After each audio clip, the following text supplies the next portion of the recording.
celebramos además 3 proyectos galardonados, premiados, que nos acompañan esta tarde. Pero además tenemos la visita especial de Gloria Escribano, que va a ser la moderadora, es periodista, gestora cultural, pero además la coordinadora de todo lo que es ese gran proyecto de la Bienal Iberoamericana de Diseño, que se realiza cada 2 años en Matadero, Madrid. Así que bueno, muchísimas gracias por estar aquí. Ojalá sea la primera visita de muchas futuras visitas. Voy a volver, seguro. Y bueno, muchos compromisos también de las bienales en Caracas.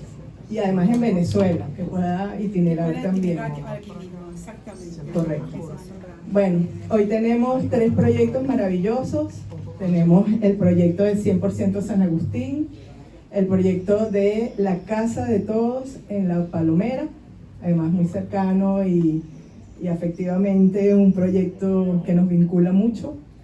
Y también el proyecto del desafío que ganó el Instituto de Diseño de Caracas en una competencia además que se hace en Matadero, Madrid, y donde pues aplican muchas instituciones del diseño. Así que bueno, muchísimas gracias por estar aquí, y yo quisiera un aplauso para ellos que son premiados de esta Bienal Iberoamericana de Diseño.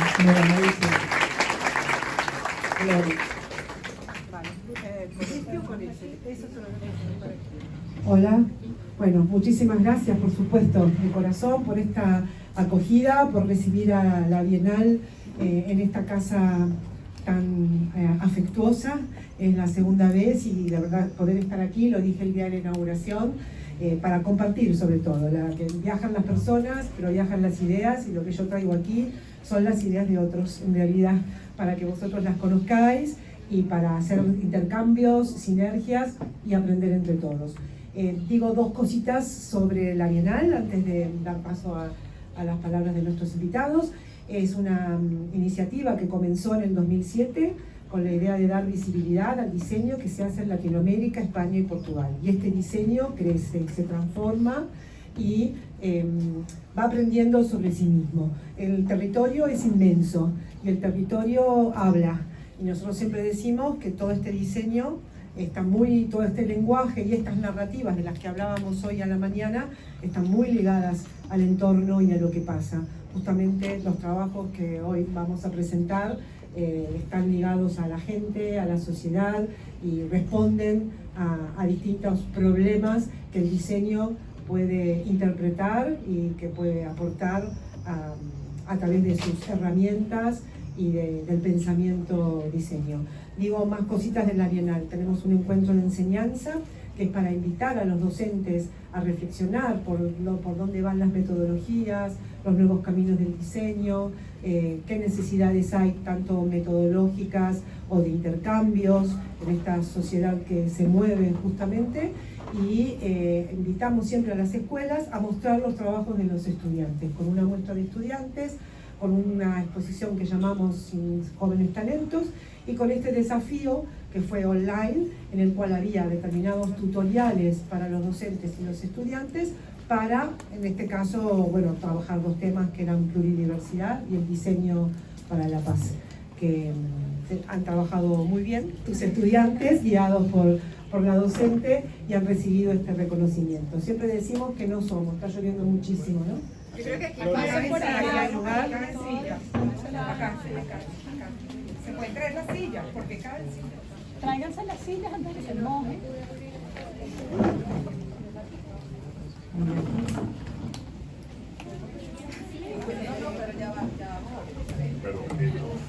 Tranqui.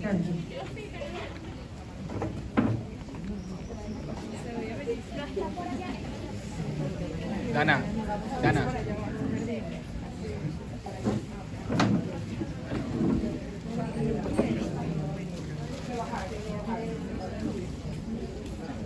Bueno, sigo con 2 cositas.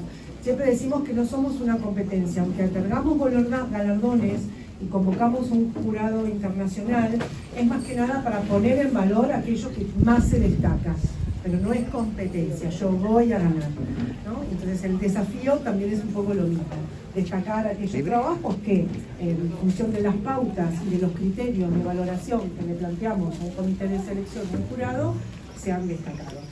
Y bueno, cuento la anécdota de que al jurado nosotros siempre le dijimos, como la Bienal tiene mucho diseño social y mucha artesanía, y este año queríamos trabajar tecnología e inteligencia artificial, que no mirara solo esa relación del territorio y lo social y lo artesano, sino que ampliara la mirada.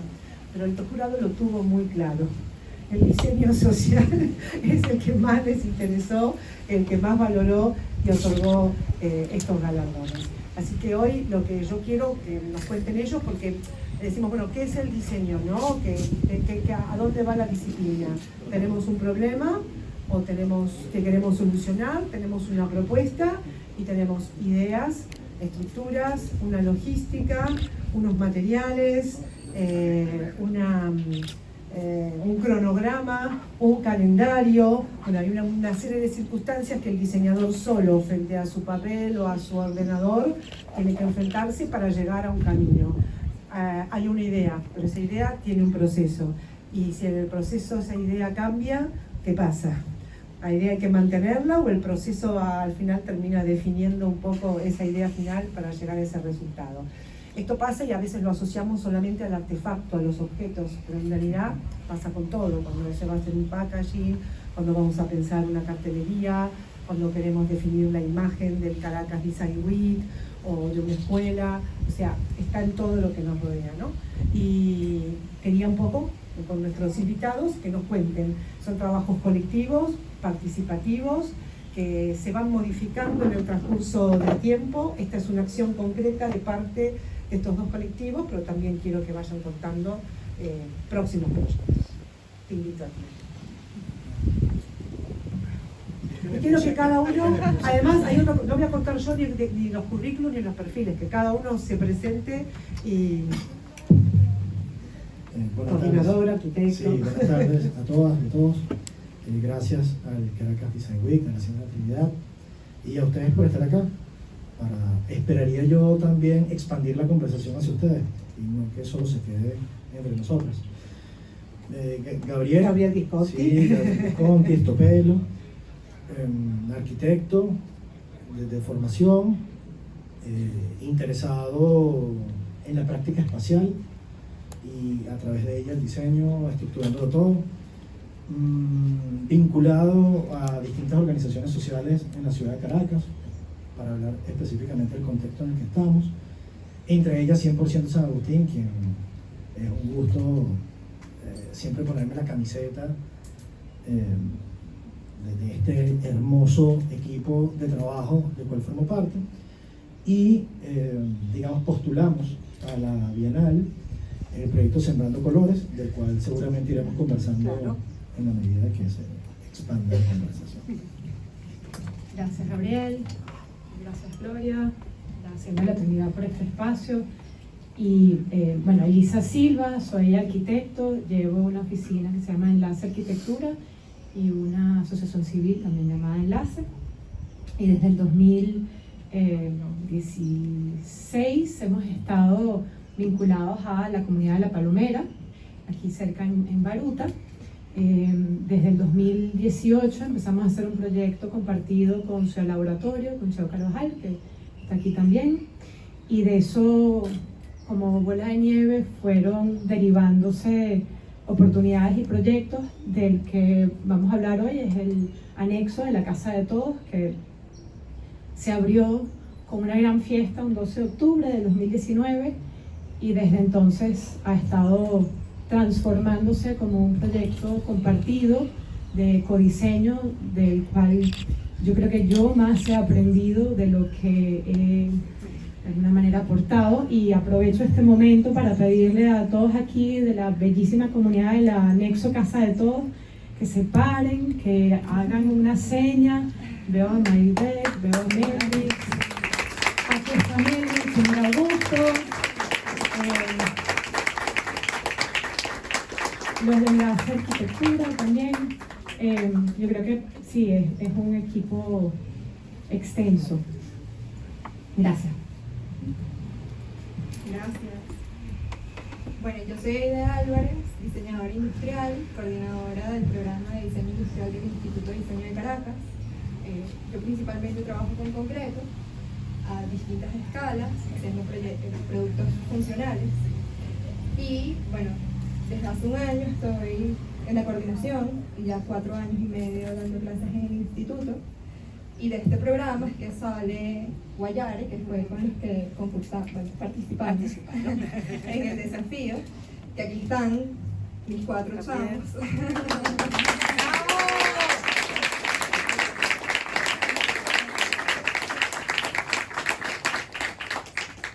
Orgullosa de todos los estudiantes del instituto y bueno, por supuesto de mi escuela, haber participado en este desafío y haber visto cómo ellos durante 2 meses, porque el desafío lo hicimos en 2 meses, participaron durante 3 días a la semana, todas las semanas, y trabajaron muy duro para esto. Entonces nada, quiero tomar esto para decir que estoy muy orgullosa de ellos.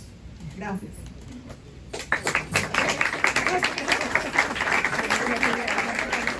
Todos estamos orgullosos. Quiero hacer un inciso con respecto a los trabajos que viajan y que ven aquí.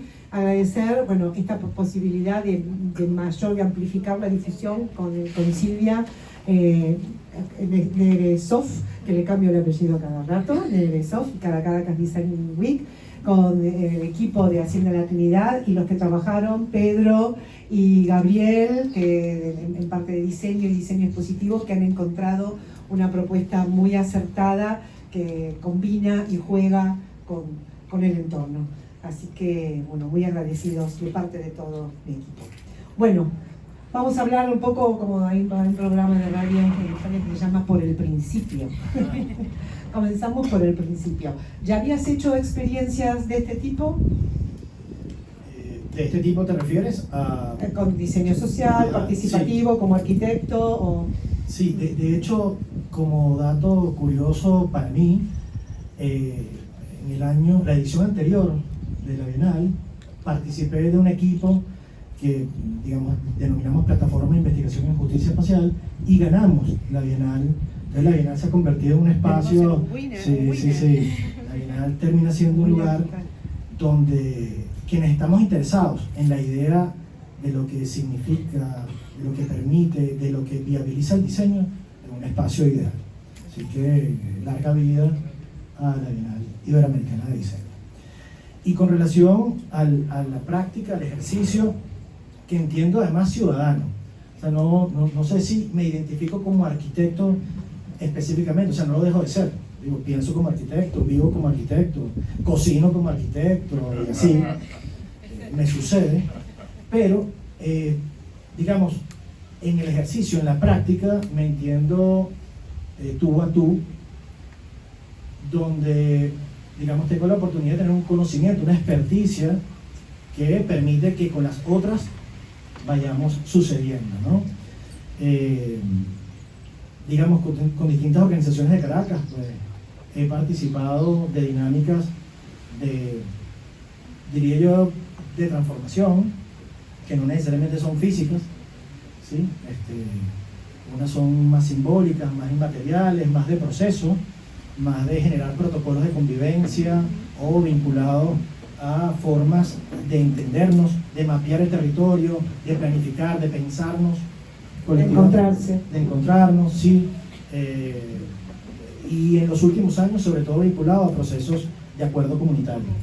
Y a través del acuerdo comunitario pasan cosas, porque en esa negociación de reconocernos, donde la diferencia no separa, sino más bien es la potencialidad para que seamos mucho más expandidas como sociedad, pues van sucediendo cosas como el proyecto de 100% San Agustín, Sembrando Colores, que nace de una dinámica histórica a la cual nos vamos integrando distintas personas a lo largo del tiempo, ¿sí? Un proceso que viene por lo menos desde los años 70 del siglo pasado, y vinculado a la música, vinculado a la vida en la calle, mucho en la vida en la calle, y cómo eso, pues, en distintas generaciones va deviniendo en una algarabía cultural increíble.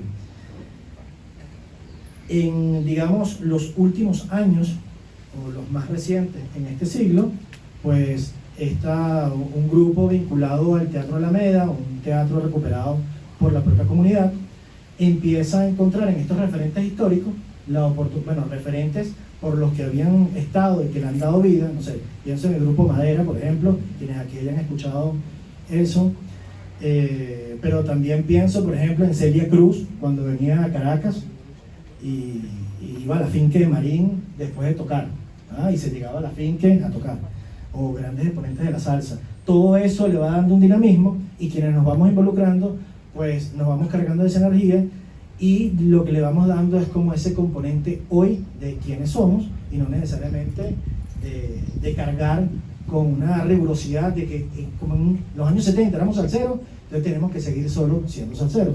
Ahora somos salseros, somos promotores culturales, en fin, ¿no? O sea, va ampliándose el asunto. A razón de ello, la organización 100% San Agustín se plantea un proyecto a 10 años, 2030, del año 2020, que tiene distintas aristas. Hoy en día atiende desde temas, digamos, el colectivo, promueve desde temas de salud, reproducción sexual, hasta temas de formación, la escuela taller, por ejemplo, 50 niñitos y niñitas aprendiendo a tocar tambora, la percusión, artes escénicas en el Teatro Alameda, y hemos identificado, digamos, a razón de las personas que participan de los problemas comunes. No pude llegar porque falló el transporte, no pude llegar porque la vereda estaba afectada, no pude llegar porque el barranco se deslizó, no sé, sí, como las complejidades cotidianas, para no caer en lo anecdótico. Y es en esa complejidad cotidiana donde hemos encontrado una oportunidad de, me voy a poner fastidioso con la idea de expansión, pero expandir, digamos, la acción territorial del equipo y empezar a generar proyectos situados con relación a esa cotidianidad, y no solo con la carga histórica de lo que colectivamente San Agustín representa para la ciudad de Caracas. A partir de ahí, Sembrando Colores articula algunos proyectos. Me vienen a la mente el Guaguancó de Colores, que tiene que ver con la recuperación del entorno físico de la vereda. Tiene algo de muralismo, algo de habilitación física de escalera, iluminación, alumbrado público vinculado a eso, en fin, va dinamizando cosas. El proyecto de la galería aérea, que tiene que ver con esta idea de hacer de la casa. Yo no sé cuántos de los que estamos aquí hemos participado de la construcción de nuestra propia casa, pero cuando, digamos, tu casa eres tú proyectado, no solo porque la decoraste, sino bloque a bloque la hiciste, la casa lo es básicamente todo, forma parte de la familia en ese sentido. Entonces, hacer de la casa una cosa como mucho más completa, a razón de generar mejoras físicas en ella, sí, sustitución de cubiertas, por ejemplo, y a razón de esa sustitución de cubiertas, hacer de ella la representación de la cultura afro que se vive en San Agustín. A partir de ahí se detonan otros elementos, no me dilato mucho, y por ejemplo recolección de agua de lluvia, captación de energía solar, en fin, van sucediendo otras dinámicas en paralelo, en simultáneo, vinculadas al proyecto. Entonces, básicamente sí, he participado de algunas cosas para responderte lo que sí me preguntaste. No, claro, y sí, todo que lo demás además, que ahora te voy a decir para que sigas hablando, pero en función de esto, quería preguntarte, hablas de una asociación de 10 años, un tiempo, un proyecto a 10 años. Un proyecto a 10 años, ¿cómo se constituyeron? ¿Quiénes los apoyan? ¿Cuánto hay de ONG? ¿Cuánto, un poco la estructura del detrás para llegar a eso, ¿no? Sí, sí, ese es un detrás, yo creo que es como una suerte, de terreno intermedio, como de mira el auto, como una cosa intermedia que termina balanceando fuerzas de la sociedad civil organizada, porque Reinaldo, Emilio, May, Lourdes, no sé, vecinas y vecinos de San Agustín, vinculados a prácticas o identificando que prácticas del Estado, o específicamente de la Alcaldía de Libertador en este caso, en distintas gestiones, pues pueden articularse y decir, bueno, si tú tienes un programa de mejoramiento de calles, ven a mí. Claro. Si tú tienes un programa que llamas Barrio Nuevo, Barrio Tricolor, ven acá, no estés pintando cualquier casa, ven acá. Estas son las casas. Entonces, Recuperación de agua de lluvia. correcto. Entonces una organización que ha aprendido en el proceso, porque ninguno estamos formados en esto, ha aprendido en el proceso, y yo estoy integrado reciente, o sea, yo tendré 8 años participando del equipo. Hemos aprendido a ir articulando esta condición entre lo top-down y lo bottom-up, o sea, como lo que va emergiendo, digamos, de la conversación en la vereda con las políticas públicas. Y recientemente hemos aprendido, o estamos en ese proceso de aprendizaje, de vincular a la empresa privada, porque hay una suerte de estigma en que si eres ONG pura y dura, la empresa privada no puede entrar porque entonces va a mercantilizar tus objetivos. Sí, o te creen más, que eres más sinceros y... Te instrumentalizan y entonces dejaste de ser tú. No, estamos aprendiendo a cómo articular todo esto y generar un ecosistema que viabilice el proyecto, porque al final, si esto, digamos, significa la mejora de una buena cantidad de personas, pues tiene sentido aprender a relacionarnos mucho más amplio y desmontar, digamos, el estigma, o sea, Sí, o prejuicios. o al menos enfréntalo, porque lo que no puede suceder es que por susto no te acerques. Tú te acercas, tú hablas, nos entendimos, chévere, no nos entendimos, adelante. A otro paso. Entonces, bueno, tiene como esa combinación en lo financiero, en lo logístico, pero yo diría que tiene un alto componente creativo como autodeterminado. O sea, hay cosas que no se negocian, hay otras que sí. Y siempre está como esa condición de supervivencia que hace que el principio se ponga ahí en que vigor. resalte la inventiva, que esa resistencia que hablábamos hoy a la mañana, Correcto. le dé la vuelta para encontrar la solución. ¿Y con qué articulas? Ujú. Porque una de las cosas que yo creo que el pensamiento en diseño puede aportar a la vida es con qué conectas. Y en esa conexión, ¿qué nueva pregunta te nace? Y no necesariamente la respuesta. O sea, bienvenida la respuesta, pero entonces, ¿qué escenario nuevo me abre a razón de dónde está la oportunidad? Yo creo que si algo nos ha hecho bien como organización, como equipo y como sociedad, es no estar cómodos. Esa incomodidad ha hecho que tengamos que movilizar. Y ojo, yo con esto no quiero romantizar la incomodidad, para nada. Es seguir O sea, a mí interrogándote. Sí, a mí me encanta llegar a mi casa y que haya agua y que haya comida y llegar limpio, ¿ok?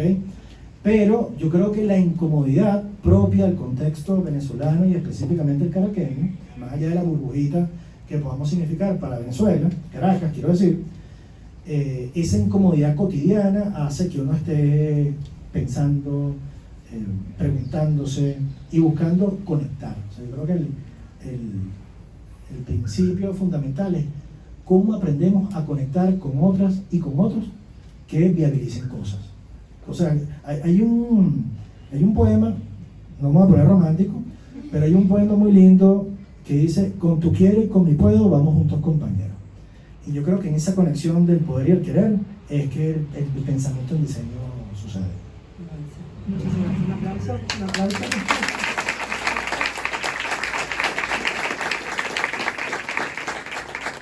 Aquí es cuando hablamos que el diseño es emoción, ¿no? O sea, sí. es compromiso y es emoción. Y bueno, después te hago un par de preguntitas sobre la arquitectura tradicional y convencional, el diseño que de repente viene desde la escuela, cuando nos encontramos con la realidad, justamente, cómo tiene que responder, ¿no? Sí. Con otras herramientas que te inventas y te sacas del bolsillo sin haber dado ningún examen, O que estaban ahí y no las habíamos visto. por ejemplo. Sí. Elisa. La pregunta de nuevo es, ¿cuándo comienza el proyecto Sí, no, social? exactamente. ¿Cómo empezaste a involucrarte? ¿Cómo fue creciendo, no? Creciendo no solo el proyecto en sí mismo, sino la participación y la motivación para que esto tuviera forma. Claro. Bueno, gracias. Yo llevo ejerciendo como arquitecto casi, voy para 20 años pronto, 18 años en Venezuela, y practicado antes fuera del país, pero en el 2007 fue que me mudé para Venezuela y Llegué un 29 de mayo y el 30 de mayo me fui a un barrio que se llama La Morán, en el este de la ciudad, y fue mi gran como laboratorio en el sentido de estar bastante abrumada y darme cuenta que no tenía herramientas. Mi intriga, mi sensación como de deseo de involucrarme como arquitecto en vecindades autoconstruidas vino desde la universidad, y porque me intrigaba y porque veía académicamente como unos vacíos que me llamaban la atención, y pasé largo rato luego como profesora en la Universidad Central con alumnos. Hicimos un taller que me inspiró muchísimo desde la perspectiva de los alumnos. Entre ellos estaba Ana Cristina Vargas, que hoy es una gran arquitecta que está haciendo también de lo suyo en un ámbito social importante. Acelero porque fue mucho tiempo encontrar barreras de recibimiento, de apertura a contemplar cosas aterrizadas. Y bueno, tuve varias como desviaciones, tuve la oportunidad también de conocer muchos proyectos gracias a un premio en el resto de Latinoamérica que me permitían como venir de vuelta y decir, ese no que usted me está dando en realidad tiene un sí que está en Valparaíso, Chile, o está en Sao Paulo. Había casos de buenas prácticas que estaban dando resultados. Claro, y eso fue súper importante porque aquí hoy te puedo decir que hicimos un trabajo muchos años después de cartografiar el crecimiento de los barrios de Caracas entre un periodo de casi 48 años, del 66 al 2014, y eso arroja que medianamente o mínimamente mitad de Caracas habita en un barrio autoconstruido. Y cuando uno junta un poco todo lo viable que se ha hecho en otras partes de Latinoamérica, la contundente población que habita, eso es el centro de Caracas, por decirlo de una manera, y aunado también con un proyecto importante que se gestionó acá a finales de los años 90, que fue el Plan de Habitación Física de Barrios, y que duró hasta el 2002, y quizás hoy es apropiado celebrar y recordar al arquitecto César Martín, que recién falleció ayer y que fue muy importante pilar de ese proyecto, con una aproximación que venía con el respaldo de un gobierno con recursos. Y cuando no se tiene el respaldo, o sea, cuando ese no es el proyecto, vamos a decir, institucional, político, cuando no se tienen esos recursos, cuando hay un hábito de alguna manera de siempre apoyarse en la mira desde un Estado fuerte, ¿qué se hace? O sea, yo creo que para mí eso fue el detonante de una apertura a pensar cómo abordar esto desde lo pequeño, desde otra óptica, desde lo real, desde lo que uno pudiese propiciar estando en sitio con la gente y construyendo vínculos y afecto, ¿no? Entonces, para llegar al proyecto de La Palomera, que me salto muchos años, fui parte de otra iniciativa que buscaba hacer inserciones veloces, 6 cada año, y aprendí rápidamente como quisiera hacer todo lo contrario de eso, algo permanente, algo constante, algo profundo, duradero, donde uno estuviera construyendo como junto con la vecindad, parte de la vecindad. Y tuve la gran fortuna de cruzarme con unos individuos maravillosos en el barrio de La Palomera, entre ellos el señor Augusto, que lo conozco desde el 2016, que lo convencí que nos ayudara con un banco inverosímil que estábamos intentando hacer con pallets de madera. Y dije, este barrio es muy especial. La gente es muy especial. Yo creo que todos los barrios tienen gente especial, pero yo me conecté. Creo que, no sé, fue mutuo y fue una intriga, un deseo de aprender, de entender dónde hay oportunidades para lo que yo pueda aportar que sean relevantes, que tengan sentido, que no sean impuestos, que no vengan únicamente con el cuchillo de lo formal, que es lo que hemos aprendido. ¿Cómo desaprendo yo todo ese bagaje poco útil, la verdad? Pero desde la posibilidad de síntesis, de ver la visión espacial, la posibilidad como de fusionar muchas aristas de cualquier proyecto que busca aterrizarse, ¿no? Desde lo financiero hasta el apoyo, vamos a decir, de permisología institucional, ese tipo de cosas, y por supuesto la participación de la comunidad. Entonces, bueno, la Casa de Todos puntualmente es una parte de un proyecto mucho más amplio que lleva años andando en La Palomera, pero que me parece muy importante lo que sucede en el anexo Casa de Todos, es que es un lugar plural, es un lugar realmente democrático y abierto. No lo digo como desde el romanticismo, sino creo realmente, estoy convencida que opera así. Hay múltiples oportunidades como de codiseño y de buscar propiciar ideas de cómo transformar algo, de alguna actividad que se propone, Cuenta un poquito al público en qué consiste esa casa. Es un espacio que está en la calle Gillardot con Páez, justo como ven en la bisagra entre el pueblo de Baruta y el barrio La Palomera al sur. En el 2019 la abrimos por primera vez porque estaba tapiada todas sus puertas y no sabemos exactamente cuánto tiempo, pero estuvo en ruinas y abandonada por un largo rato. Y conjuntamente entre todos se fue limpiando, se fue interviniendo, se fue constituyendo en hoy una casa de arte y cultura que tiene 14 agrupaciones de karate, hay una biblioteca maravillosa con, no sé, un montón de ejemplares, más de 1000, espacios para la danza, una cocina, un espacio culinario.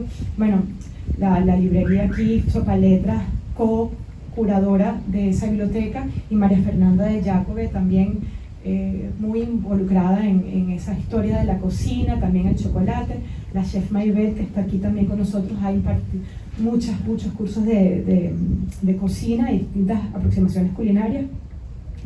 Y hay karate, hay música, cofradías o sea, hay muchos entes que usan este espacio conjuntamente y de alguna manera han constituido una suerte de, esto no es mi palabra, la voy a agarrar de otra iniciativa que estudiamos al inicio, se llama la República de Guarimure en el estado Lara.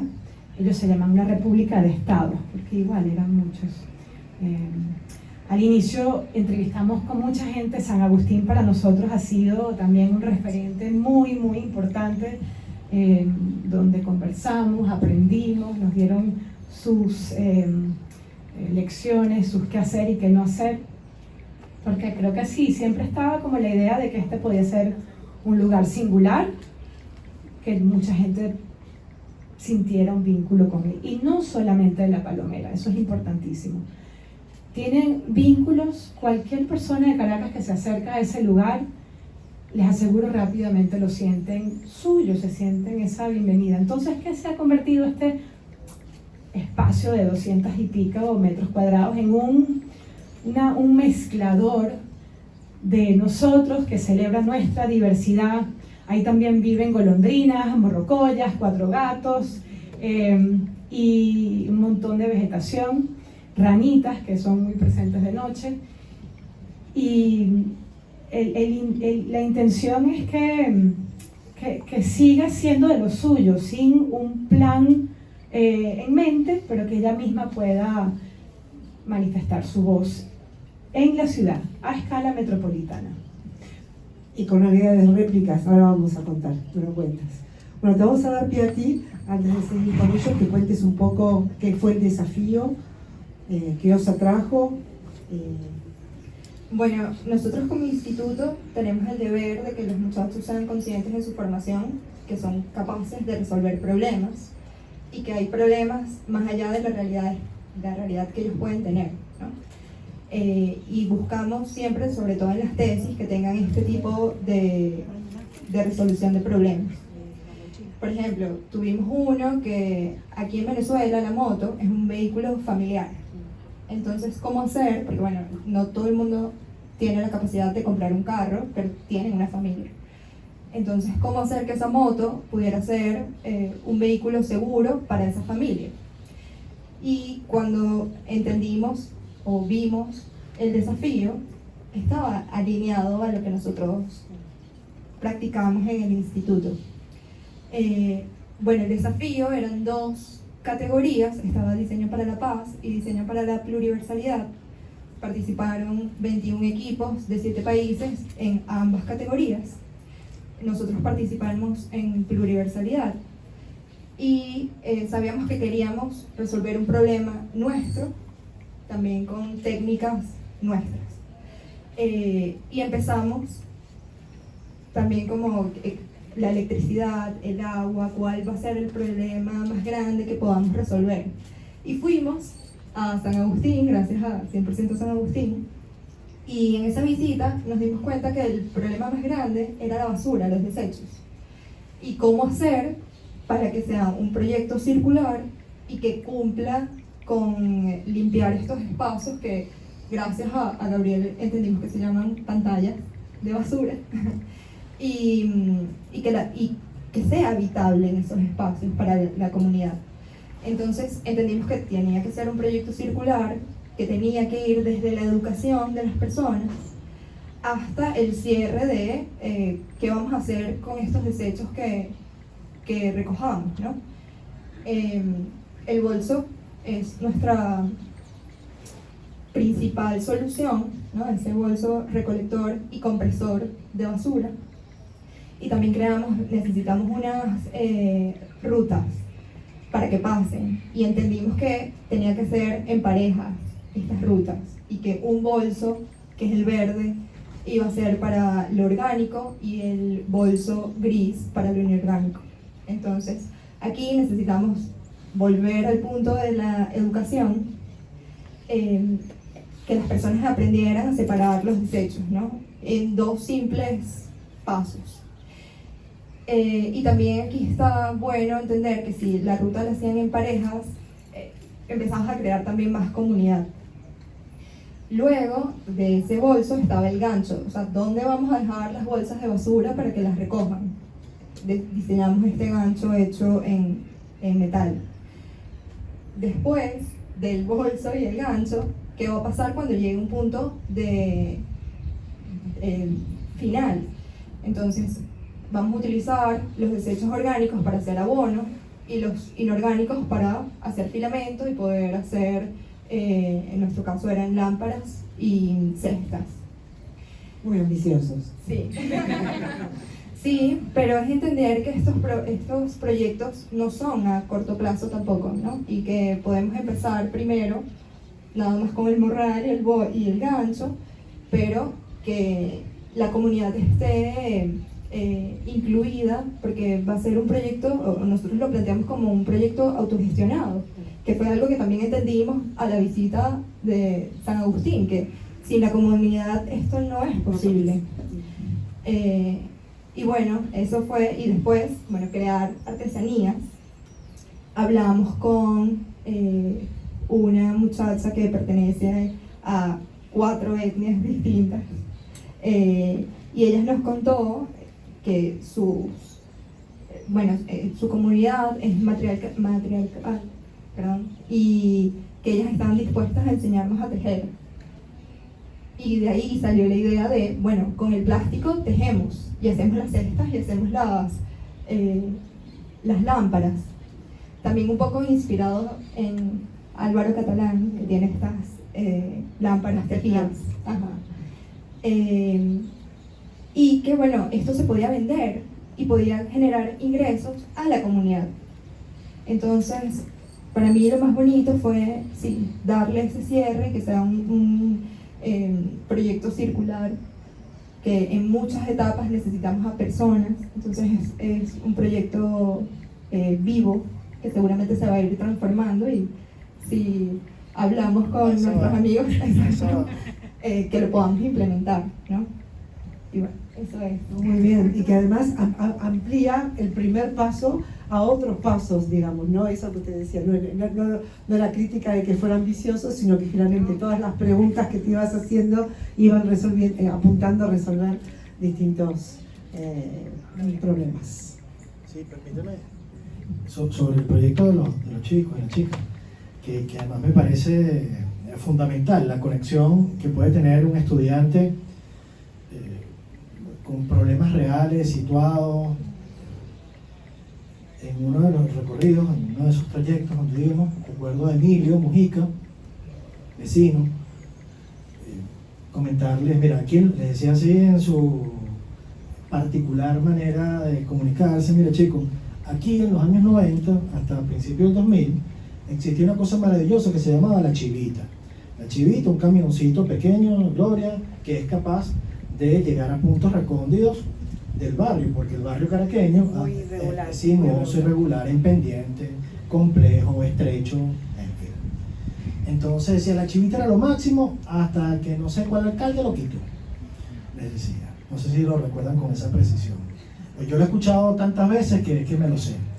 Y entonces les decía, bueno, ya que la chivita no está, nos inventamos el mochilero, que además no es que se lo inventó un sector de barrio específico, no, una práctica común en Caracas al menos.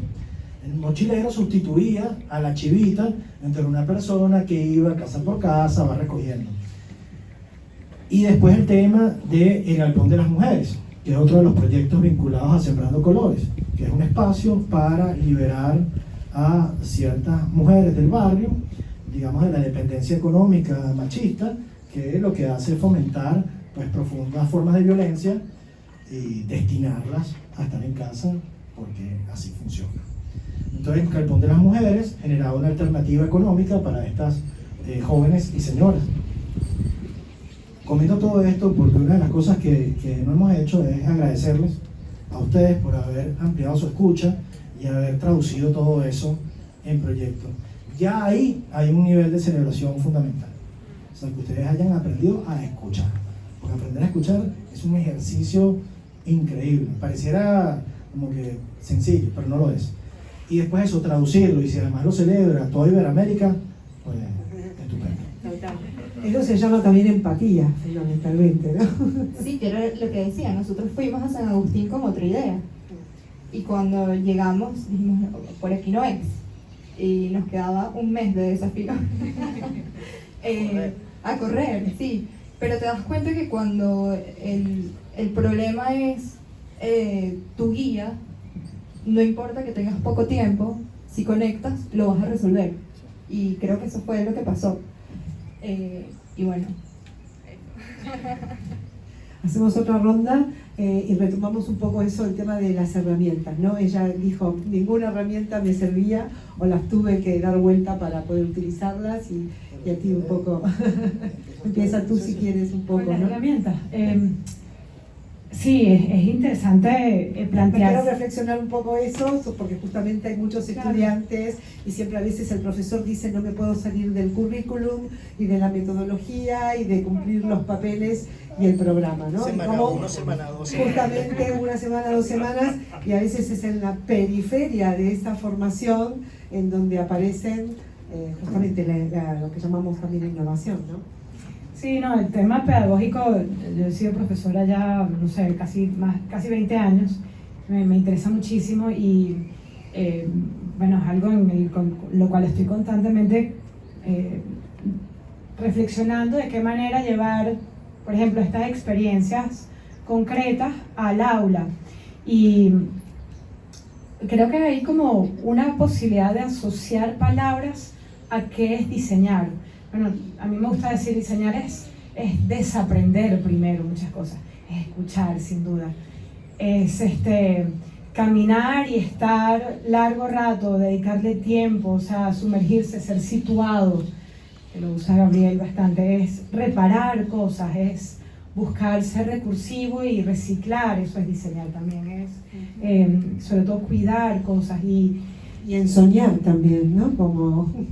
Ciertamente, aunque diría que solo informado por todo lo anterior, porque el sueño que no está vinculado realmente con un lugar, con gente, con los deseos y las aspiraciones, sí, puede ser lleno de buenas intenciones, pero bien problemático al final. Y yo creo que en Caracas tenemos tantos, pero demasiados ejemplos de proyectos que fueron un despilfarro enorme de dinero al final, que no atendieron nada, que no resolvieron, o sea, no fueron demandados, nadie los solicitó en el principio. O sea, tenemos una trayectoria grande de objetos que aterrizan un poco así en el espacio, en un lugar, y cuando un estudiante y un profesor también muchas veces ve una posibilidad, lo ven desde la implantación de un objeto. Y ahí es donde yo también como que entro en una reflexión profunda de, bueno, ¿cómo podemos producir experiencias pedagógicas universitarias o también en la escuela que utilicen todas esas herramientas maravillosas del diseño, que son desde la creatividad, poder con los recursos que uno tiene a la mano unir y producir conexiones o producir oportunidades para que algo se vincule, o romper cosas que son injustas y quizás simplemente removerlas. Eso puede ser un maravilloso acto de diseño.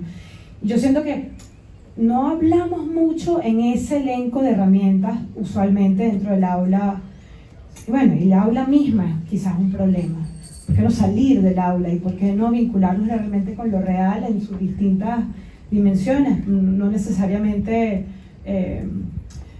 vinculadas necesariamente a problemas como de un programa en la arquitectura, por lo menos un programa que se instala en un sitio y entonces el estudiante ya recibe una receta de lo que hay que hacer y se le pueden dar distintas vueltas a eso, pero más bien más adelante, cómo un estudiante puede empezar a reconocer qué es relevante hacer o qué es relevante deshacer, ¿no?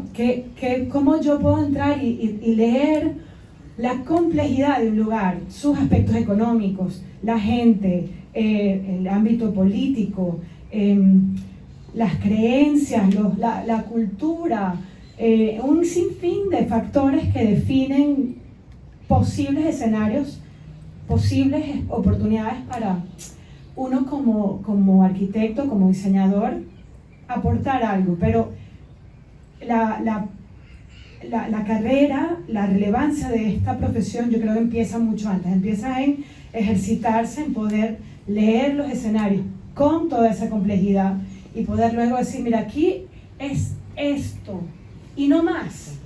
Y a veces poder decir, ok, y pasa mucho en la universidad, ¿no? Que tienes como todo esto y todo eso hay que llenarlo. Es que hay que diseñar para la complejidad justamente y hacer una síntesis. De eso se trata. Sí, yo pensaba en la... O sea, cuando voy como escuchándolas y la verdad, digamos, el proceso sobre las herramientas, en mi caso no ha sido del todo consciente, la verdad. Ha venido sucediendo en la medida de ponerme en crisis, al menos, sí, unas cuantas veces en crisis. Y la primera fue cuando me di cuenta que todo lo que habían aprendido y me habían enseñado no me servía para obtener trabajo, por ejemplo. Fue mi verdad. O sea, a mí me educaron y me dijeron que si yo me fajaba mucho y era el más talentoso, a mí me iba a llover demasiado trabajo y iba a ser exitosísimo. Y mi verdad no es esa. O sea, a mí no me llegó ni un correo, ni mi tía me dijo para que le remodelara la cocina, ni mi primo me dijo para que le hiciera la casa. O sea, digamos, es como mi primera crisis y mi crisis con mis herramientas. Si digo, ¿ahora qué hago? Y mira que yo me fajé. Y a mí me prometieron que esto, con estas herramientas, yo lo iba a lograr. Herramientas propias de la arquitectura. Y así pasaron muchas cosas. Con esto no quiero decir que mi tía no me quiera, ni que mi primo nada. Estoy muy satisfecho con mi familia, pero ciertamente la realidad profesional me puso en crisis. Y a partir de ahí nos preguntamos, en ese momento, ¿y si es la ciudad el cliente? En ese sentido, ¿no? Como en el sentido clientelar. Si es que esa fuera la lógica, que ya no es así hoy, pero en ese momento, ni si es la ciudad, si son sus problemas, si es ese hueco en la calle, si es que yo recuerdo que en ese momento teníamos oficina en Colinas de Bellomonte y teníamos que llegar en la Torre de Bellomonte, teníamos que llegar antes de las 7 de la mañana para poder ingresar al estacionamiento más o menos sobre las 9 de la mañana. 2 horas de tiempo en el carro esperando acceder a que se liberara. Y ahí nos planteamos un primer problema en ese momento con Orlando, compañero del momento. Y dijimos, hermano, nos sale bicicleta. Y, bicicleta, herramientas, no sé qué, empezamos a conectar con cosas. Mira, siguen sin llamarnos para que hagamos la casita que queremos hacer. Bueno, vamos entonces a llegar al lugar donde puede haber posibilidad, la necesidad de casa. Y conectamos con vecinas y vecinos. Nos interesa, no sé, el tema del espacio público. Vamos para la alcaldía nosotros. Evidenciemos el problema, que hace falta espacio público de calidad en la ciudad. En fin, lo que quiero decir es que las herramientas las fuimos descubriendo, las herramientas al menos en ese nivel de cómo acceder a practicar lo que nos interesa, o al proyecto de ciudadanía que tenemos, al proyecto del país al que queremos colaborar, pues fue sucediendo. Y a partir de ahí, entonces, específicamente en cada proyecto, entender qué era lo necesario. O sea, nosotros a veces nos debatimos como en algunas dimensiones. Lo posible, lo viable, lo deseable. Como en esas 3 dimensiones.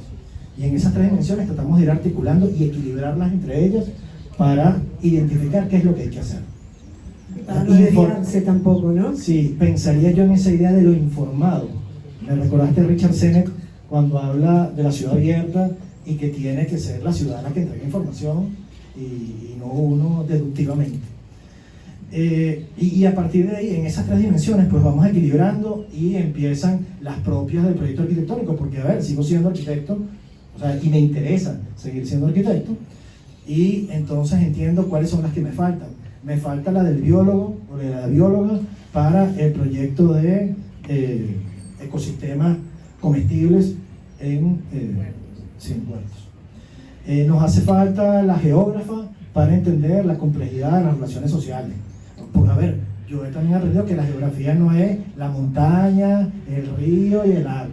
La geografía es una cosa muy compleja. Lo digo por si acaso Nelifred llegó y no lo he visto. No vaya a regañarme en privado.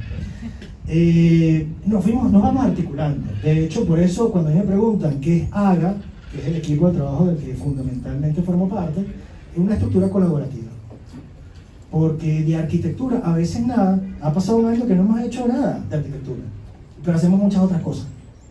Entonces creo que las herramientas las hemos ido descubriendo en la medida que hemos redimensionado nuestra práctica, que ha cambiado muchísimo desde aquel día que, insisto, nos dijeron que nos iba a llegar un correo electrónico. El día que te dieron el diploma. Sí. O esa promesa durante tantos años de que si tú sacas 20, no, vas a ser propio. Hasta que nos contrastó la realidad, nos contrastó la ciudad, conectamos con gente maravillosa que compartimos, por ejemplo Cheo, lo recuerdo en algún momento cuando nos decía, a partir del cuerpo avancemos. Y eso entonces nos entrega una nueva herramienta. O sea, ya no es solo como la idea de cerebro, herramienta, o brazos, herramienta, sino cuerpo, herramienta, para entendernos. Y así ha ido sucediendo, Gloria. Las hemos ido descubriendo, hemos ido descartando unas, hemos ido afinando en otras, hay otras que no soltamos ni de broma, a través de un proceso, diría yo, que de escuchar para transformar. O sea, yo la escucha la pongo en relieve sobre muchas otras cosas, incluso aprender a escucharnos a nosotros mismos, ¿no? Sí, como decía Edgar, se trabajó bastante durante los últimos tiempos el diseño como agente de cambio, ¿no? De transformación y cambio. Y querías decir algo sobre esto y yo les hago una última preguntita y paso un poco. Para mí comienza desde el salón, es importante romper con la estructura de que el profesor, como una clase, una masterclass, y él es el que sabe y yo no sé nada y aquí vengo, o ella. Por ejemplo, yo ordeno el salón cada vez en todas mis clases en un círculo y me siento con ellos allí para que entiendan que somos un equipo, ¿no? Y ellos se van formando. Y que entiendan que necesitan siempre generar preguntas y después ver cuál es la respuesta, pero sobre todo preguntarse, porque eso es lo que van a tener su criterio y su pensamiento crítico, que es tan fundamental para que después puedan salir y puedan criticar. De verdad, yo quiero hacer una mesa más de las que ya hay, o quiero responder a un problema que está teniendo esta persona. Entonces es fundamental ellos, con su ojo crítico, que lo van formando durante la corta carrera, porque en el instituto son 3 años intensos, para que aprendan a desarrollar ese músculo del pensamiento y del ojo crítico. Creo que esa es la herramienta más valiosa que nosotros desde el instituto le podemos dar a nuestros estudiantes. Para terminar un poco, 2 cositas: certezas y dudas de este camino en este momento, y lo que yo decía un poco de réplicas de la experiencia en otros barrios, o queda mucho por hacer en cada barrio, y qué acciones están ahora en vía. Sí, 2 preguntas un poco largas para terminar. Un poco largas para terminar. Las mayores certezas y las mayores dudas, así como muy sintético. Bueno, una certeza, sí, yo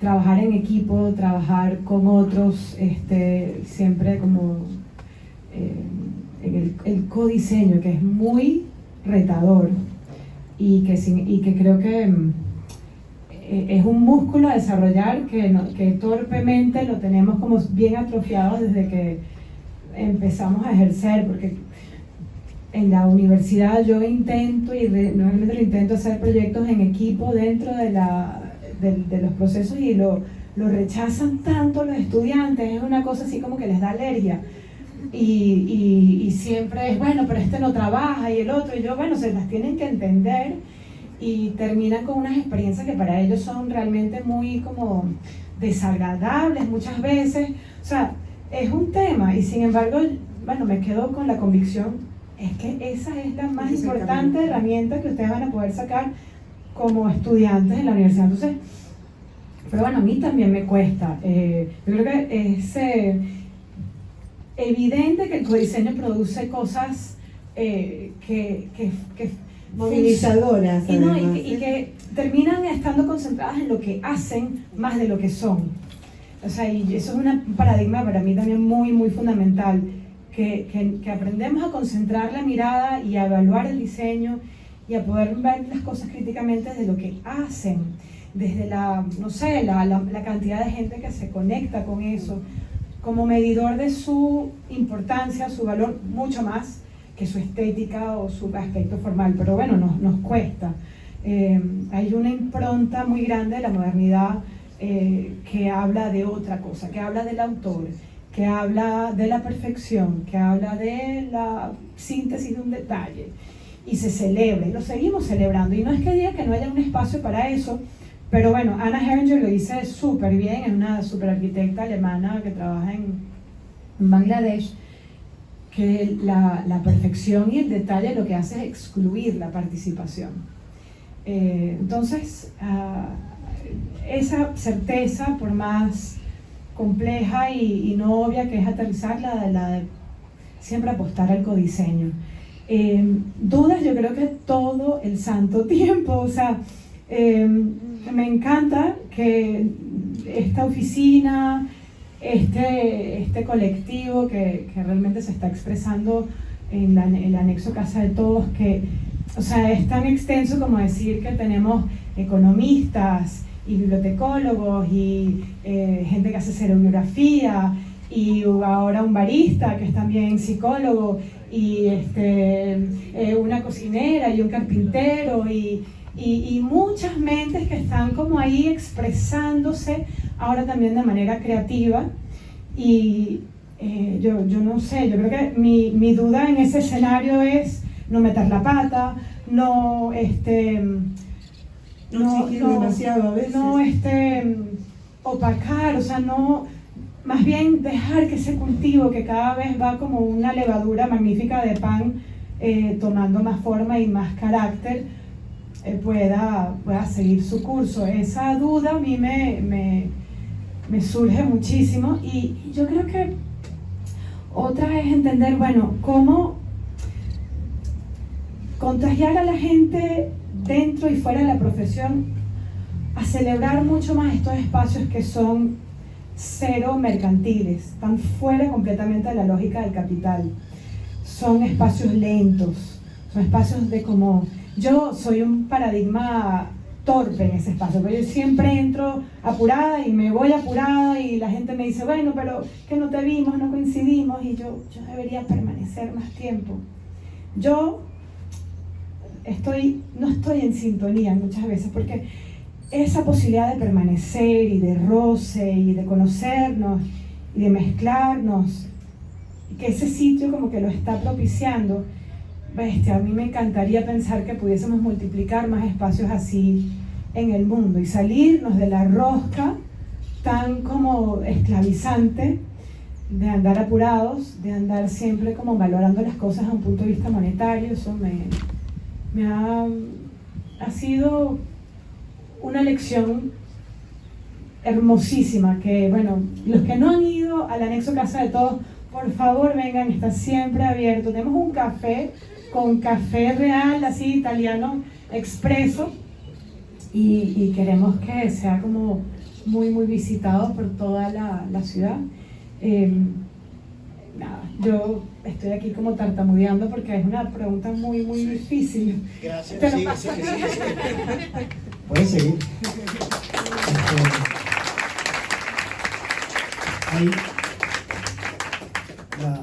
Yo a veces paso como de lo sublime a lo banal, ¿no?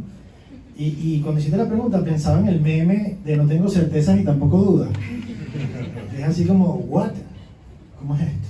Me sentí Es una pregunta clásica mía, ¿eh? Porque sé que te pasaré el meme para que lo veas. empiezan a tartamudear. Si alguna certeza, o si andamos caminando y yo acompaño ese andar, como certeza, es estar interesadas en no hacer. Tenemos ahorita como una obsesión por no hacer. Y tú has usado el deshacer y el rehacer. O sea, cómo en esa triada aprender a existir. O sea, en términos de restauración, reparación y así. No hacer. De hecho, hemos llegado a lugares donde escuchamos y conversamos y generamos condiciones para que pasen, y nosotros no vamos a hacer. Aquí no hay que hacer. Y así con rehacer y con deshacer. O sea, en eso tenemos esa suerte de certeza en transición, como esa idea. Y sobre las dudas, pues hoy en día, o sea, tengo dudas, y aquí, digamos, como más personal, sobre nuestro rol. Y por eso hablaba como de desdibujarlo el arquitecto que es Gabriel. O sea, nuestro rol en el sentido de cómo ayudamos a construir ciudadanía, sociedad incluso, ¿no? Cómo nos sumamos a procesos de restauración del tejido social, es donde estamos trabajando a razón de las dudas que tenemos sobre nuestro rol. Porque, bueno, al menos la sociedad venezolana vive unos procesos muy complejos y pareciera que si no colaboramos desde nuestro ámbito disciplinar, cualquiera que estemos ustedes, a que, digamos, generemos tejido relacional y aprendamos a convivir unos con otros, pues muy tu diseño, muy tu ingeniería, muy tu economía, muy todo, pero no va a haber sociedad. Entonces, pongan su energía en poner en duda su propia disciplina, a ver dónde realmente la reubican para generar tejido relacional, asociativo y tengamos una sociedad en bienestar.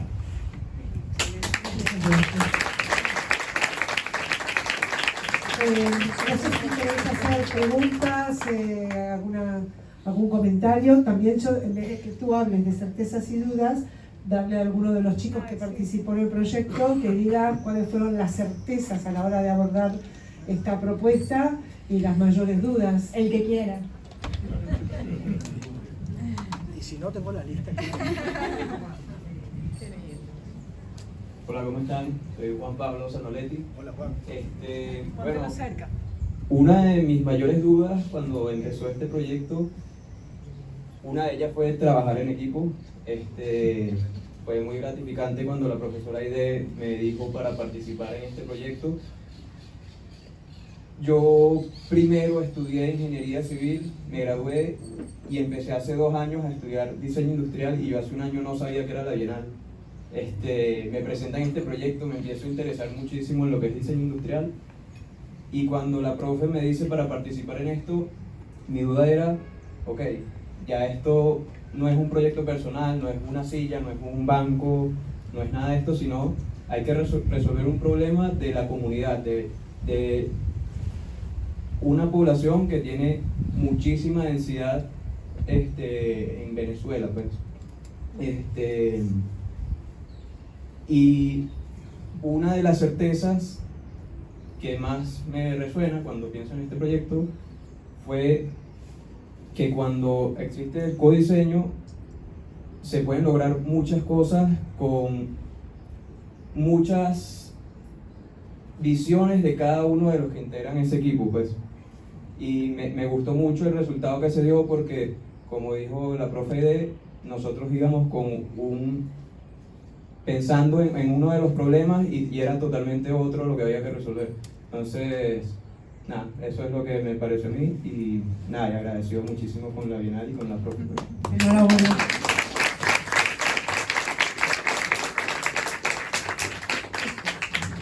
Antes de cerrar, algo que quieran conocer del proyecto, de la gente que participa, de acciones que estén realizando ahora así puntual, si quieren contar algo. Ser curiosos, es el momento. Una mano. Está bien.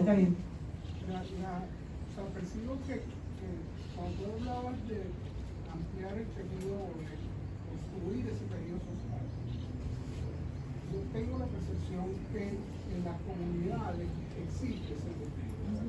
No se ha perdido internamente en muchos barrios, hay mucha cohesión, hay mucha solidaridad, hay mucha relación entre sus habitantes. Yo lo que sí siento que no hay es la relación entre lo que podemos llamar los barrios y la ciudad, por darle un calificativo, o sea, el resto de Caracas, por citarlo de una forma. Y percibo que la gran mayoría de los proyectos que se desarrollan están como encapsulados en el barrio, en la urbanización, pero no hay, o no conozco proyectos que busquen precisamente crear ese tejido entre esos dos mundos, por llamarlo de alguna forma. ¿Es así? ¿Qué creen? ¿Estoy loco? No sé. Yo puedo sugerir, Hernán, pasa el micrófono a tu derecha. Ahí te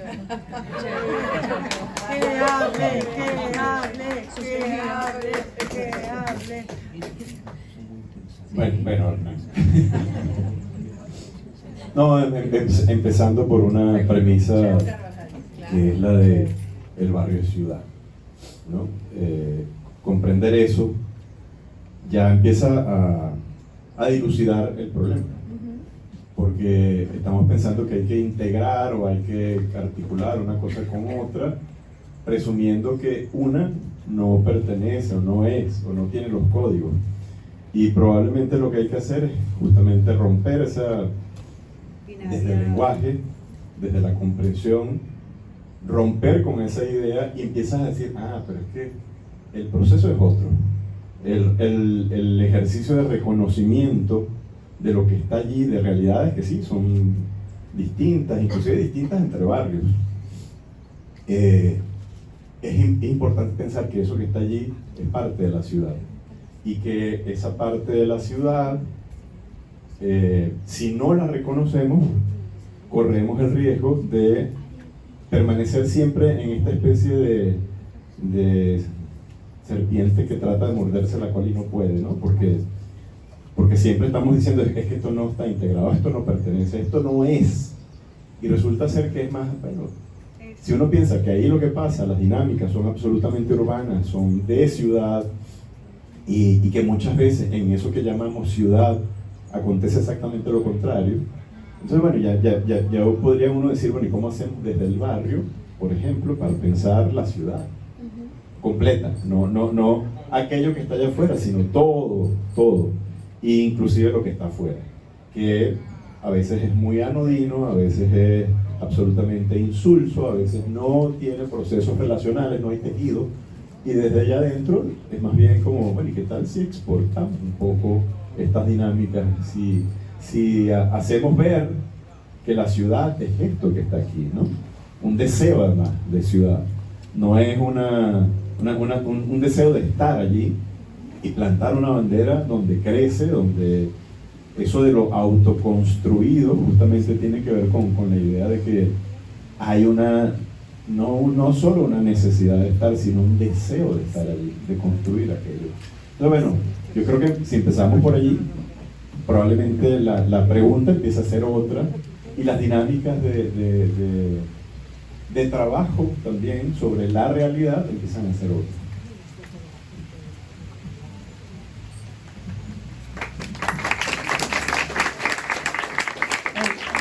Quiero hacer una pregunta a Gloria. Hola.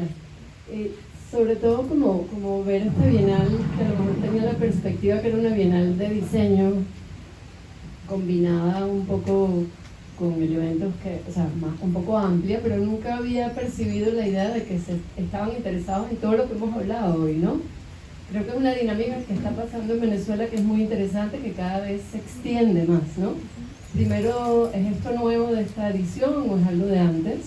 Preguntarte a ti. Y la segunda, ¿qué pasa a nivel de otros países que están concursando en la Bienal? ¿Se está viendo esta? Por supuesto, claro, Sí. es de siempre y pasa.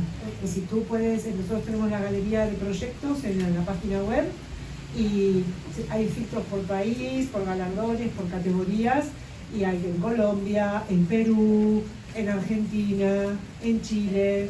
Hay una serie de proyectos que sí que son comunitarios, que hablan de coparticipación, de recuperar espacios, de plazas abandonadas y que son los vecinos los que los sacan adelante, si algunos con mayor o menor fortaleza, con mayor o menor seguimiento, pero sí, siempre ha habido. Por eso contaba esta anécdota de que este año queríamos implantar tecnología, trabajos de inteligencia artificial, pero el jurado lo tuvo muy claro, lo que interesa en el diseño y sin menosprecio de quienes hacen mesas, sillas y lámparas, por supuesto, es esta exploración con el entorno, con la gente y los nuevos materiales. Esos son los dos temas que interesan y que queremos que desde la disciplina se pueda aportar, pero el diseño social, el diseño inclusivo, el diseño para todas las personas siempre ha estado presente en la vida. Brillan otras cosas a veces, pero bueno. Por eso creamos este espacio y agradecidísimo de este espacio. Una pregunta para los organizadores del foro. Aquí hay una pregunta. Sí, si me da... Ya te van a dar el micrófono. Sí.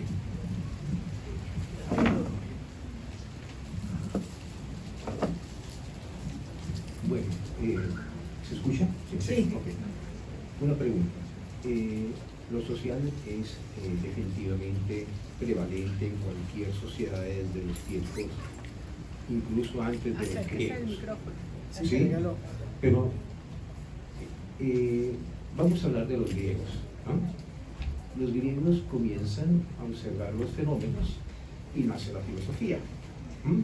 De la filosofía vienen las religiones, ¿okay? Y nos lleva luego a los romanos, al Imperio Bizantino y todas estas cosas. Ahora, los materiales siempre han sido aquellos que nos proporciona la naturaleza y ahora con las tecnologías se va avanzando a una velocidad inusitada. Pero y la piedra, la madera, son elementos que están allí, que están al lado del barrio, ¿ok? Y muchas veces se desechan, no se incorporan como elementos constructivos. Voy a hablar particularmente de algo que me llama la atención. Nosotros tenemos enormes bosques en Venezuela. Los había anteriormente en la zona occidental y de Barinas hacia los Andes, inclusive en la zona caribe había maravillosos árboles de caoba que fueron diezmados por el monocultivo. Se perdieron estos bosques, pero tenemos bosques al sur del país, desde Upata hacia abajo, son todos bosques. Y lo que hacemos es minimizarlos. Estoy hablando desde más o menos desde el año 2010. En la política pública ahorita están diciendo, sí, que la madera, que no sé qué, pero nadie hace nada. Y con la madera se pueden rehabilitar barrios de un modo fantástico, de un modo absolutamente increíble, porque el barrio es anarquizado. Yo no he visto que ningún barrio utiliza la madera propiamente para, por ejemplo, reconstruir los temas de techos. Y sin embargo, aquí tenemos unas vigas, unas simples vigas redondas de madera, que probablemente no sea la madera, la guadua no sea la adecuada, pero yo les sugiero a ustedes que están muy conectados en lo social, piensen, además los bosques son del Estado, y desde el barrio se pueden hacer peticiones a los entes públicos, ¿verdad? Ya sean los locales o más arriba, para que se pueda hacer comunidad y reconstrucción social. Nosotros tuvimos una experiencia, un equipo muy interesante en República Dominicana. En ese entonces estaba la esposa del gran líder dominicano Peña Gómez, un negrito que llegó a ser vicepresidente de la Internacional Socialista, un hombre muy interesante, Peña Gómez. Estaba el gabinete social de la presidencia Peggy Cabral de Peña Gómez, una mujer que inclusive entrevistó muchas veces a Fidel Castro, etcétera, digamos de tendencia de izquierda. Okay. Y le digo en una oportunidad, doña Peggy, ¿por qué ustedes continúan colocando techos de zinc en los barrios? Ustedes utilizan madera, utilizan además una madera venezolana, pino duerito, que por cierto es muy malo para construir porque le cae la termita. O sea, quieren un techo partido, póngale pino. Y además todo el mundo utiliza pino actualmente. Y lo promueven desde el mismo gobierno como una solución buena para hacer muebles y es malísima. Pero bueno, y le digo, ¿por qué no cambian? Y se hizo un experimento en un barrio que se llama el barrio Sabana Blanca de Sabana Perdida o algo así, en la capital. Y la gente decía, yo nunca había visto eso, la gente decía, me cambió la vida. Señoras que tenían, señoras que ¿cómo se llama? La fertilidad, que vienen calurones, etcétera, decían, la menopausia, sí, dice, increíble, mi vida cambió. Entonces los invito a ustedes, los digo en clamor, probablemente iba a hablar directamente con Silvia la próxima semana sobre esto, pero se los dejo a ustedes más bien como un objetivo. Con muchísimo gusto estoy para ayudar en algo que hay pocas experiencias, y además está la Universidad de los Andes, donde se forman ingenieros forestales y ambientales, y puedo vincularlos a ellos, a quien nos une mucho respeto académico, para que puedan ayudar y ustedes pueden llevar este bienestar, estas soluciones hacia las barriadas, y a ver si vemos unos techos venezolanos, hechos con arquitectos venezolanos, con diseñadores venezolanos en barrio venezolano. Bienvenida.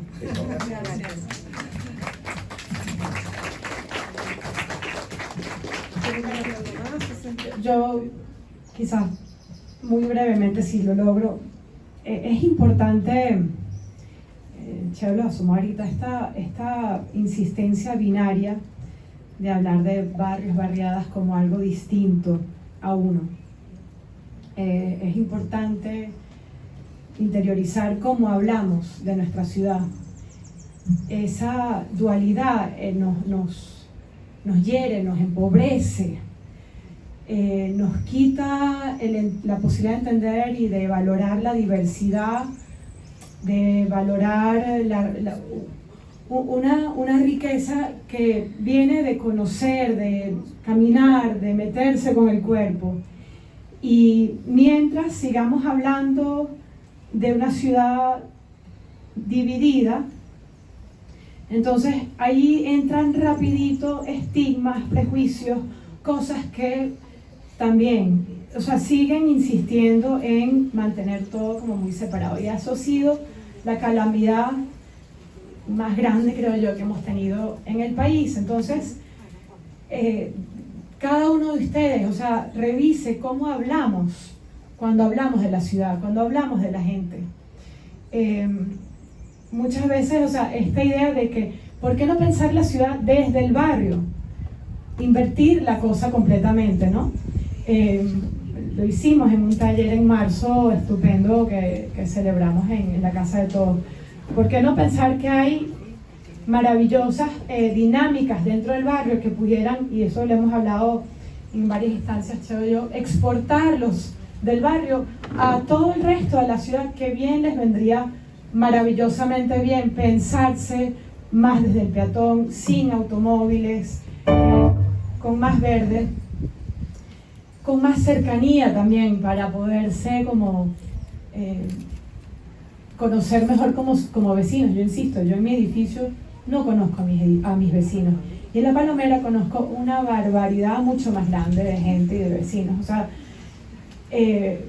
no quiero como que esto sea una suerte de regaño ni nada así por el estilo, es una invitación sincera a que, bueno, ustedes mismos sean como también unos propulsores, unos gérmenes que una vez que se den cuenta quizás de algunas cosas que insisten en el lenguaje y por lo tanto en el pensamiento, y las puedan quebrar un poco y puedan... Más integrador, ¿no? Que sea más integrador, justamente. Que sea más integrador, que se pongan quizás inclusivemente en el otro lado de donde siempre han estado. Y si eso resulta incómodo, tanto mejor, porque es ahí donde yo creo que hay uno, desde el cuerpo, otra vez, te das cuenta de paradigmas que has tenido en la cabeza y que realmente ya es tiempo de liberarse uno de eso, y liberarse para conocer una ciudad súper más rica de la que quizás habían imaginado antes. Entonces,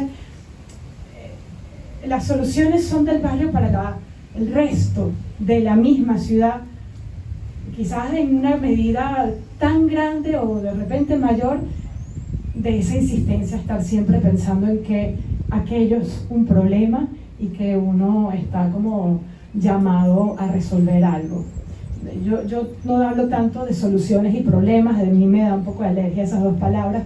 Son fenómenos, son dinámicas que uno puede identificar ahí, cosas que contradicen los deseos, y luego entonces eso sí es una oportunidad de, desde el diseño, interceder y revertir transformar algunas cosas de manera que fluya mejor, porque quizás no fluye. Eso es como el pensamiento de diseño que quizás yo quisiera que ese ámbito expandido contemplaran.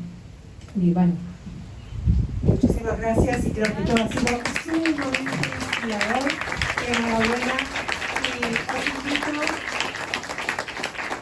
os invito no solo a ver la expo, a conocer los trabajos en detalle, sino a trabajar, diseñadores, diseñadoras, estudiantes, a participar en las próximas ediciones que tenemos muestra de estudiantes, exposición de profesionales, y avanzar con proyectos de este tipo que nos interpelan